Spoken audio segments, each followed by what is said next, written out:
It's a 1938 or 39 DX, something I picked up from a old bicycle shop up in Circle Pines. Gentleman didn't care for the old balloons, and he was glad to move this to me. Needed a lot of work. Many hours went into it. It was pretty beat up.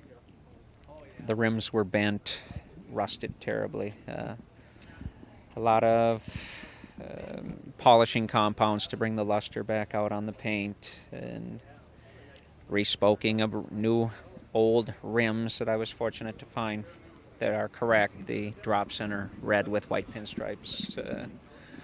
The bike's all there. Really, it wasn't missing anything except its drop center stand, and like I said, the rims were chewed. And with all the elbow grease that went into it, I can say it was well worthwhile. It's a very attractive, original bike, and most of the purists in the field seem to prefer their original bikes over completely restored. How can you take something that's 50, 60 years old and make it look brand new again? Do we look brand new after those years? No. I say just clean them up and leave them alone. That looks real nice to me. I'm happy to have that one in my collection. Head tag, which Schwinn would put whoever's tag on that they allowed to sell their bikes. It's a co-op, OOP, something, let's see, it says Central Cooperative Wholesaler, Superior, Wisconsin. So that bike come out of a co-op wholesaler, probably something like a Hardware of a long forgotten era up in the Superior, Wisconsin area.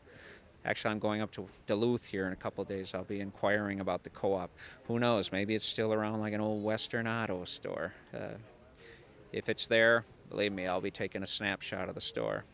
Maybe there'll be an old picture of the store in black and white with old heirlooms of what they sold at that time. That would be real nice to see. We'll see what happens. So, being its first year DX, the fenders follow the paint scheme that doesn't stay with the bike. Most DXs, if you have a red bike, you have red fenders. But the first year, they would have, as it shows there, cream fenders with had the red frame. I'd imagine the blue would have had the cream fenders also.